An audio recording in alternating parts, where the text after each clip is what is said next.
Hi everybody, I hope you're all doing good. I haven't made a video in a little while, but most of that's because I've had horrible bandwidth at my house and I finally got an upgrade, so I think I'll be able to start uploading some videos again. Before I give you an update on the car, I don't have a lot of room to work with, and I thought I would just share this. If you've got a tight space, maybe this will be a good idea for you. On my left, you can see the front tire. To the left of the video, sorry, you can see the front tire of one of the cars. There's an empty bay, and then we have the back of the garage. So it's really just a 2-car garage, but it's got a deep back. So we like to keep the cars in the garage. We don't want to take up another bay with the chassis or the body of the car. So what I do is you can see I've got the body off the chassis. I rigged up this mechanism so that I can take the chassis out from underneath the body when I have room. Like right now, my wife's out of town. One of the car bays is empty, so I'm gonna move the chassis into that bay. And I'm gonna show you what that looks like, and then I'll take the camera out of the tripod and I'll show you what this setup is. And for other people like me who don't have a ton of extra space, maybe you could use this. So let me show you how that works.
So that's all there is to it. Let me take the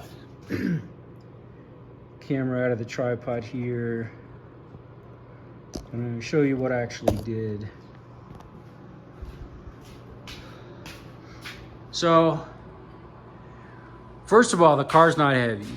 I can pick up the back by myself. One of my boys picks up the front for me, and we can walk the body. So the body might only be 300 pounds at this point. I can't believe it'd be much more than that. It doesn't feel like each end is more than 150 pounds. So there'll be questions about safety, and I always appreciate those questions, but you could totally lose the sawhorses and the car's not going anywhere. I've got the back, I've got a board through the wings on the back, and then I have the same in the front. So I have redundancy all around. The basic setup is I've got sawhorses and I have 2 boards screwed together, doubled up. There's the sawhorses in the back. So the car really is just sitting on those. Again, with the redundancy, it's not sitting here. There's just maybe 1/4 of an inch front and back, just for backup.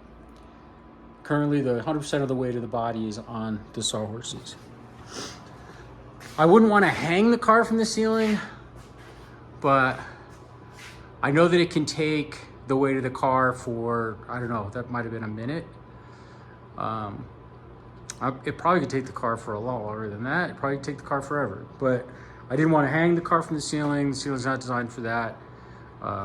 So I have ropes hooked up that just allow me to temporarily hold one side of the car by the ceiling. I'll show you what it looks like on the board. I set up a pulley just to make it easier. So there's just a double pulley at the top, big eye hook in one of the rafters. One of the ropes is fixed. Another single pulley on the bottom with a hook. So what I do when I was pulling that rope, pulls the pulley. With the pulleys, I'm able to pull it down. I mean, if you're bigger and stronger than me, you might not even need pulleys. It just makes it a lot easier for me. So when I was pulling down, this isn't a great clip. I might replace this. It's really tight. But I'm just hooking that into that eye. And then the board is off the sawhorse, maybe an inch. It was kind of a pain in the neck to get this the right length because the rope stretched the first few times I did it. Probably be better to do it with chains maybe. There's room for improvement there. But bottom line is right now I have it set up so that when I pull this and hook it onto that, it gets the car about an inch off the sawhorse. Exact same thing on the front. The front is much lighter than the back. The one thing to keep in mind is these ropes have to be straight up and down when I start pulling on them. If they're not, this board's gonna swing to find center again, which could be a problem. Again, if you're safe and you got some redundancy, you're gonna be good, but you're not gonna want that to happen. I mean, the goal is obviously not to have the car fall onto the setup that I have in the front and the back. So when I get the boards off the sawhorses, you saw me just pull the sawhorses out. Then I can move the chassis. I have it on rollers. And then when my wife comes home, I just do the opposite, slide it back in. Takes about a minute. When you're sliding it back in, you don't want to bump the sawhorses in the back, right? So just watch out about that. But it lets me keep everything tucked back in here, and I can do a fair amount of work still.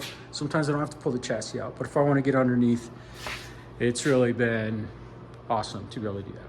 So now, quick update on the car. It's been a while. I want to try to remember everything that I've done since the last video, but let me start by showing you this back corner. This was the worst corner on the car a year ago. This was going to be a challenge for me. Well, it was still a challenge, but this was the worst spot on the car, so I saved it kind of for last. This is a new panel. You can see my welds are ground down. It's time for some mud. That was rusted really bad. This was a hole right here. It was a hole straight through the heater channel. This was pretty messed up. So I don't have a light for back here. It's a little dark. I just patched it. Overlap welds. And my goal was really to make it strong and waterproof. And I believe that it is strong and waterproof. So that's been fixed up. I know we already covered this. This is all new. This whole section was replaced. The wings here on both sides have been replaced now. Most of this was already done. You've already seen most of that probably. Really happy about this. The firewall, there were two main areas of rust. I left these open.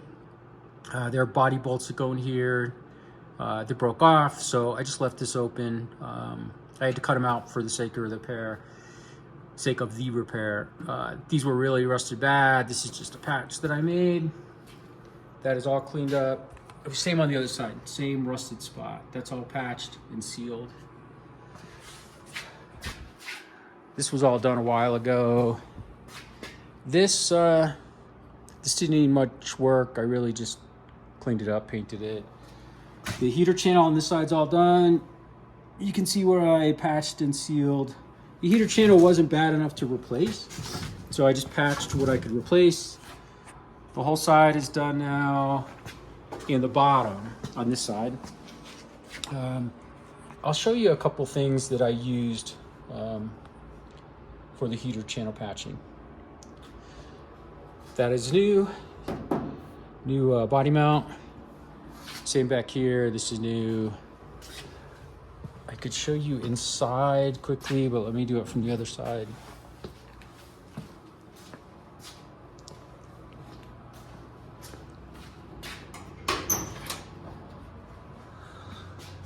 That part of the heater channel was really bad. I have the patch for that place where the tube is coming out. I was really thinking about running wires through the heater channel. I did it on my other car. The inside of this heater channel is different than the 1960 body. I'm not gonna do that. I'm just gonna patch that hole. I'll come up with something else to run the wire. The A-pillar comes down and there's a big knot on the bottom of the A-pillar that gets in the way. That hose right there barely fits through. So I'd never be able to run other wires. I wouldn't be able to repair a wire. If I ever had a short inside there, it would be a nightmare. So just gonna patch up that hole. This has been cleaned up and painted. I did that repair last year. There's a video covering that. This side was really bad. That is, it doesn't look like a lot of work, but there's a lot of work there. That's all patched and sealed, and that is really tight. Really happy with how that came out.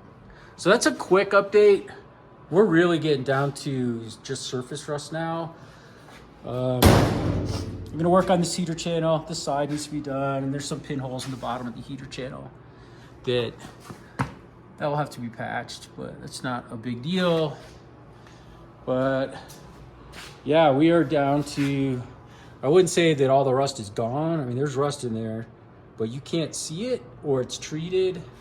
If it's accessible at all, it's been addressed. Even inside the heater channel, since this was opened up, I sprayed high pressure air and rust reformer down the heater channel. So I blew as much Rust-Oleum in there as I could, so I feel good about that. That's a quick update. I think that's pretty much it as far as the car goes. Two things I wanted to show you. For pinholes, there is this stuff.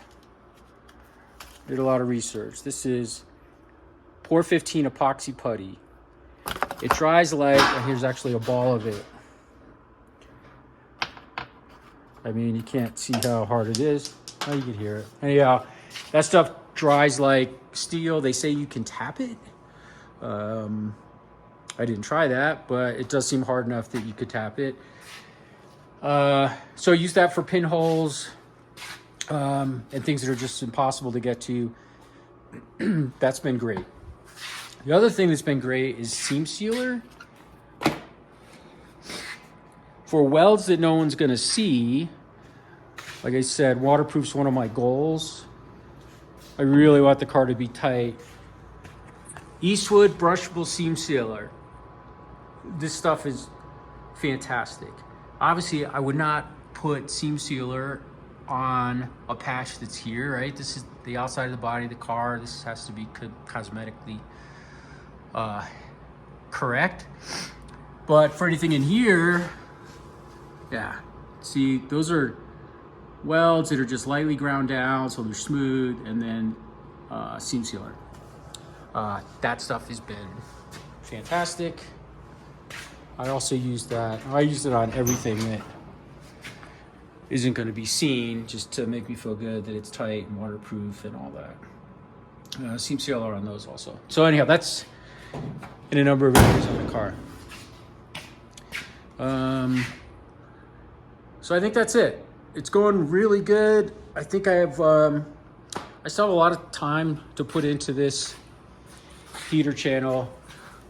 These bolts, these are all the running board bolts. I didn't take these out, but these are all broken off. I'm gonna have to drill these out. That's gonna be a little bit of work.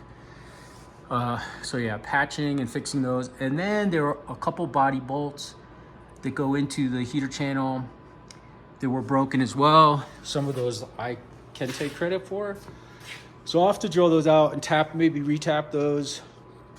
That's gonna be pretty time consuming, but we'll get that right. And then the body mounts, there's 2 bolts up front on both sides that are a little bigger. That's really thin. I've got to solve.